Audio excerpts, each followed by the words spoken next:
Hello everyone and welcome back to the channel. Today we'll be talking about Skyrim, a game so good they just couldn't stop re-releasing it. I'm assuming you all know the plot of the game. It came out in 2011 after all, so no spoiler warnings here. At this point, we've been waiting for a sequel for so long you'd think George R.R. Martin was writing it. So a quick recap in case you fell asleep on the cart. You got caught crossing the border, along with that thief over there. Alduin returns leading a horde of dragons, and as the Last Dragonborn, it's up to you to stop him. Yada yada yada. But you might not have known that the original version of the story was very different. Skyrim was originally intended to have a different villain altogether. A terrifying, truly formidable opponent who would have been more than a match for the Last Dragonborn. No, not you. Indeed, the original villain was none other than Uriel Septim V, the Emperor of Tamriel who disappeared during an ill-fated invasion of Akavir more than 400 years ago. In this early version of the story, Uriel returns as an immortal Dragonborn Emperor, leading an army of dragons out of Akavir in an invasion of Tamriel. But who was Uriel Septim V? How did he end up in Akavir? Why did he disappear? And what would the story of Skyrim have looked like if he was kept as the antagonist? Well, settle in as we answer all these questions and more. Uriel Septim V was a descendant of Tiber Septim and ascended to the throne in the year 3E268. He was the son of Emperor Sepphoris II, a weak, ineffectual ruler whose reign was characterized by rebellion and civil strife. But the young Uriel proved a far more capable ruler than his father, and Tamriel was swiftly reunited under the imperial banner thanks to his leadership.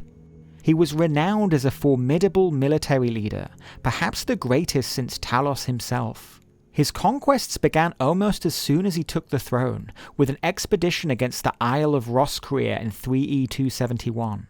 His strategy was to foster imperial unity by focusing on common external enemies. So he led a series of conquests in the Padamaic Ocean to the east, seizing the islands of Chthonque, Aneslia, and Esrionet in quick succession. But these islands were not the final goal, they were merely stepping stones, figuratively and literally. By conquering the scattered islands of the Eastern Sea, Uriel was building a bridge towards the ultimate prize, the mysterious eastern continent of Akavir.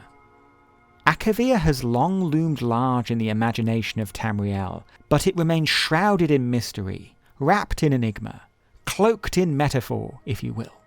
Much of what we know comes from the text Mysterious Akavir, though its reliability is a matter of debate that deserves a video in its own right. Anyway, the book claims there are 4 nations in Akavir who are constantly warring against one another. The snow demons of Kamal, the monkey folk of Tang Mo, the Sayesi Snake Man, and the tiger-like Capo Tun. It also says Akavir was once a land of dragons, but they were driven to extinction in a great war between the Sayesi and the Capo Tun. Still, it's whispered that the Emperor of the Capo Tun, Tosh Rakar, ascended to godhood as a dragon, the largest in all the world, with scales of orange and black. And now, other tiger folk are trying to follow in his example so that they can succeed in their ultimate plan, to wipe out the Snake Men, dominate Akavir, and launch the conquest of Tamriel. The Akaviri have tried to invade Tamriel twice already. In the late First Era, an army of Sayesi landed on the continent's northern coast, pillaging their way through Skyrim before clashing with the army of Remen Cyrodiil. Upon realizing Remen was a Dragonborn, the dragon-worshipping Sayesi bent the knee to Remen and became his Dragon Guard, the precursors of the Blades. With the Akaviri at his side, Remen would form the Second Empire, uniting all of Tamriel save Morrowind under his banner. After the Remen dynasty died out, the Sayesi advisor Versidue Shay ruled in the Emperor's absence. This government, known as the Akaviri Potentate, would reign for over 400 years, leaving an indelible mark on the history of Tamriel's empire. Then, in the Second Era, a great armada of the Kamal launched a second invasion, in search of a mysterious artifact called the Ordained Receptacle. They were formidable foes, but were pushed back by an unlikely alliance between Nords, Dunmer, and Argonians. And perhaps some divine intervention too, as it is said the living god Vivek summoned a great tidal wave to wash away the remnants of their armies. Since then, there has been little to no contact between the two continents. But given the role Akavir has played in Imperial history, it makes sense that any ambitious emperor might turn their gaze towards it. With no new lands to conquer in Tamriel, the final frontier would lie across the sea, to the east. And so we return to Uriel V. Once the islands of the Padamaic were conquered, preparations for the expedition to Akavir began in earnest. Ports were constructed, transport ships were built, and scouts were dispatched to map the coasts of Akavir. A landing point was selected in the kingdom of the Sayesi, to the continent's southwest. A new Far Eastern navy was established, said to be the largest assembled in the history of Tamriel. 6 legions were mustered for the invasion. The 5th, 7th, 10th, and 14th legions would be the landing force, while the 9th and 17th would act as reinforcements. It was a truly formidable expeditionary force, one that was capable of going toe-to-toe with even the mightiest of opponents. On the 23rd of Rain's Hand 288, the expeditionary force set sail from the harbour of Ezrionet into calm seas and clear skies. 6 weeks later, they made landfall on the beaches of Akavir, near a port city guarding the mouth of a river. But when the legions entered the city, they found it abandoned. It was as if all the inhabitants had simply vanished into thin air. Raising the imperial banner high, they claimed it for the empire, and named it Septimia in honour of their leader. Soon, the emperor personally led 2 legions upriver, where they found another abandoned city. He seized it and renamed it Ionith, a name that would soon become infamous in the annals of imperial history. Though they met no physical resistance, every step of the legions was shadowed by mysterious figures. The emperor sent out scouts and messengers to try and make contact with the Akaviri, but none ever returned. During this time, the soldiers built a road between Septimia and Ionith, the emperor taking the latter as his base of operations. But instead of bringing in the 2 additional legions as originally planned, the fleet was instead ordered to start bringing in colonists. This would prove to be a fateful mistake. Things slowly began to unravel. The local populace had vanished, so there was nobody to work the fields, and the legions had to survive on what supplies the fleet could bring. The Sayesi who'd been shadowing the Imperials soon began to launch raids, striking where they were least expected, vanishing without a trace. The Imperials had come prepared for a pitched battle, and instead found themselves fighting against shadows. Then, with supply lines already stretched to their limit, disaster struck. During the first winter of the expedition, a freak storm decimated the Imperial fleet, trapping the surviving ships on the other side of the Padamaic Ocean. The legions would need to last until spring before relief could reach them. Until then, they were on their own in an increasingly hostile land. Harsh weather set in, and the Sayesi emerged from the shadows and snow to storm the outlying legion forts. The road between Septimia and Ionith was cut off completely, with battle mages acting as the only source of communication between the two. Akaviri envoys arrived in Ionith under a banner of peace, with the pretense of opening negotiations.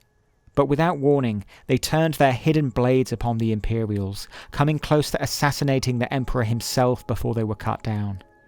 The spring brought little respite.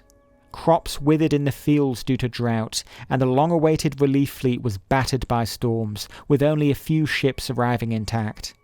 The Elder Council begged the Emperor to cut his losses, to board a ship to return to Tamriel, but Uriel refused. The Imperial Commission's report on the expedition, our best source for these events, claims this was the last moment that total disaster could have been averted. But whether out of honour or stubbornness, the Emperor could not bring himself to turn tail and run, while leaving his legions to die. Instead, he sent the supply ships back across the sea to bring further reinforcements and supplies, but this time with most of the Imperial battle mages on board, in the hope that they could help the fleet cross the storm-tossed seas. Here, the timeline gets a little murky. With most of the battle mages returning to Tamriel, communication across the seas dried up almost entirely. It was speculated that the Sayesi were able to magically interfere with the Imperial battle mages, and that they were somehow the cause of the abnormal sea storms. But what we know for sure is that the Akaviri armies soon began to show themselves in full force, massing to the north of Ionith. Against these overwhelming odds, the Emperor decided on a last, desperate roll of the dice. He planned to break out of the encircled city of Ionith, smashing through the Sayesi forces and marching to Septimia to meet the reinforcing fleet. The Emperor personally led the charge out of the gates, but days later, only a few ragged legionaries had managed to reach the shore. Survivors claimed the Emperor led a daring charge to break the Akaviri lines and open a path towards Septimia. But they were surrounded on the road, and the Emperor and his 10th Legion fought a heroic last stand, allowing the remnants of the 14th Legion to escape. 2 men reported having seen the Emperor die, cut down by enemy arrows as he rallied the 10th shield wall, though these reports could not be verified. The loss of the Emperor and his legions was a devastating blow, draining the Imperial treasury and leaving a 5-year-old child on the throne in Cyrodiil. The Empire licked its wounds, and never again would it dream of crossing the Eastern Sea. Thus ends the story of Emperor Uriel V and his failed conquest of Akavir, what came to be known as the disaster at Ionith. But hang on. If the Emperor died in battle with the Sayesi, how could he go on to be the villain in Skyrim? And even if he lived, the events of the game take place about 400 years later. How was Todd going to explain that? Somehow, Uriel V returned? Dark science, cloning, secrets only the Akaviri knew? Well, to answer that, we're going to have to stray into the realm of speculation, so let's put on our tinfoil hats. First, it's possible that Uriel wasn't killed at all, but rather defeated and captured by the Sayesi. We know how the Sayesi worshipped the Dragonborn. They bent the knee to Rem and Cyrodiil after all. It's possible that after capturing the Emperor, the Sayesi may have recognized him as one of the dragon blood. This could have allowed Uriel to ascend as the ruler of the Sayesi, a snake emperor with an Akaviri army under his command. As a Dragonborn, Uriel could go on to subjugate any surviving dragons who inhabited Akavir, before going on to direct his wrath against the Empire which abandoned him to his fate. But there is another, stranger possibility. The text, Mysterious Akavir, claims the Sayesi eat men, drink blood, and are immortal. This has been interpreted by some to mean that the whole Sayesi species are vampiric or undead in nature. So could it be possible that Uriel was somehow changed by the Sayesi, turning him into an undead Dragonborn? Over the centuries, he would amass power, reviving the dead dragons of Akavir as his thralls, before finally returning as a Dragonborn Lich King, with the mad ambition of finally bringing all of Tamriel under his rule. And let's tighten that tinfoil hat even more. Consider this. What if Uriel actually succeeded in escaping from Ionith, fleeing not to the sea, but further into the interior of Akavir? We know that the tiger-like Capo Tun were the greatest rivals of the Sayesi. Maybe they made common cause with the Emperor against the Snake Men. After all, we know that the tiger folk worship a figure called Tosh-Rakar, their tiger-dragon god emperor. So could Tosh-Rakar actually be Uriel V? The Emperor was a Dragonborn after all. Could it be possible that through some unknown Akaviri magic, Uriel ascended to actually become a dragon? We know that Tosh-Rakar has 2 ambitions, to wipe out the Snake Men and to conquer Tamriel. That sounds a little bit like someone else we know. Of course, none of these theories are anywhere near canon, but it shows that hypothetically, there are a few ways Uriel could have returned to become a threat to Tamriel in the 4th era. If Uriel were to return to Tamriel at the head of an army of dragons, he would find the continent much changed from the one he had left behind. In the 4th Age, the Septim dynasty is long gone, and the Empire's territory is much reduced. It's probable that he wouldn't even recognize the Mede Empire as an empire at all, and he would hate the Stormcloaks for their ambitions of independence. It's easy to imagine that he would have one goal, and one goal only: to dominate the entire continent, finally becoming the master of both Tamriel and Akavir, walking a path of destruction that would make even Tiber Septim's conquests pale in comparison.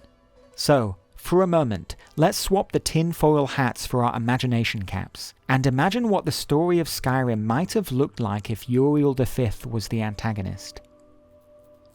Hey, you're finally awake. You open your eyes to find yourself in the hold of a ship, swaying as it's tossed through stormy seas. You are a prisoner, being transported to the City of Solitude to face the Empire's judgment. The cells around you are filled with condemned souls, from common criminals to hardened murderers. But sitting across from you, sharing your cell, is a Nord wearing the colours of the rebel Jarl, Ulfric Stormcloak. Two guards move through the brig, exchanging urgent whispers. The first says, "I'm telling you, something was out there." The second laughs it off. "Stop falling for the captain's ghost stories. The sea's just playing tricks on you." The first guard shakes his head frantically. "No, I saw it, through the clouds. Red eyes, dark wings. It almost looked like..." His words are interrupted as the ship lurches. Then the brig is rocked by what sounds like an explosion. Many of your fellow prisoners are incinerated as a column of fire tears through the side of the ship. You're thrown to the floor, dazed, before your cellmate drags you to your feet. Looking up, you see a burning hole in the wooden wall of your cell, your only chance of escape. You run through the burning ship, struggling through the smoke. The guards run around in panic, though one stops to unlock your shackles, commanding you to help with the defense. As you burst onto the deck, you see some guards firing arrows up into the sky, while others cower in fear. Then a shadow falls over you. Looking up, you see a monster on black wings, their span greater than the length of the ship. For a moment, you swear you can see a distant figure riding on its back. Then, the dragon roars, opening its mouth and bathing the deck in flames. The air explodes around you, and you're knocked to your knees. Your only choice is to abandon ship, to make a desperate swim for shore. To your left, you see the prisoner from your cell, ready to make the leap. To your right, the Imperial Guard who freed you about to jump. Whatever side you choose, you'll plunge into the icy depths of the Sea of Ghosts as the ship breaks apart beneath the dragon's onslaught. As you sink into the freezing ocean, your vision blurs and you begin to sink. As the world turns to black, you hear a voice in your head, see a shadowy figure looming above you. It gives you a cryptic warning about the Snake Emperor and his dragon legions. You see a vision of the land of Skyrim bathed in a sea of fire, and the shadow's voice says that only you can stop it. As you ask the shadow its name, you get only a cryptic reply. A sleeper just like you. Then you wake, gasping, coughing up salt water with your new ally standing over you. "That was a close one," they say. Looking around, you find yourself on the shore near the city of Dawnstar. The Jarl must be warned about the attack. But your new ally has another idea, urging you to return to Solitude, to join the Legion, or head to Windhelm to enlist in Ulfric's rebellion. Whatever you choose, you know that sooner or later you will have to face down the Snake Emperor and his draconic legions. So it's not that different from the real opening to Skyrim. But from there, the story could go any number of ways. Perhaps Uriel lands on an island in the Sea of Ghosts, setting his dragons loose on Skyrim as he prepares for his full invasion of the mainland. Maybe the story involves the hero forcing the Empire and Stormcloaks to unite against a common enemy. Perhaps the hero might even have to travel to Akavir to find some way to defeat this immortal Dragonborn Emperor. Ultimately, it's a story we never got from Bethesda. In a 2019 interview, Todd Howard said they would prefer to keep the mysterious lands mysterious, and instead focus on exploring Tamriel itself. I think that's fair enough, but the Undead Dragon Emperor is definitely an interesting setup, and I'd love to hear your ideas of what this story could have looked like. But anyway, I've rambled on enough for today. To be honest, the second half of this video has been veering into fanfiction territory, but we don't really have that much to go on when discussing the fate of Uriel V, and sometimes it's fun to speculate about alternate timelines. If you'd like to hear some more in-depth lore discussions, check out my recent videos on the history of Morrowind and the lore of the Daedric princes. And please consider liking and subscribing to the channel, as it really helps with the endless war against the algorithm. And if you really like the content, you might be interested in becoming a channel member or a Patreon supporter. Anyway, I look forward to hearing your thoughts and theories in the comments. But until next time, take care.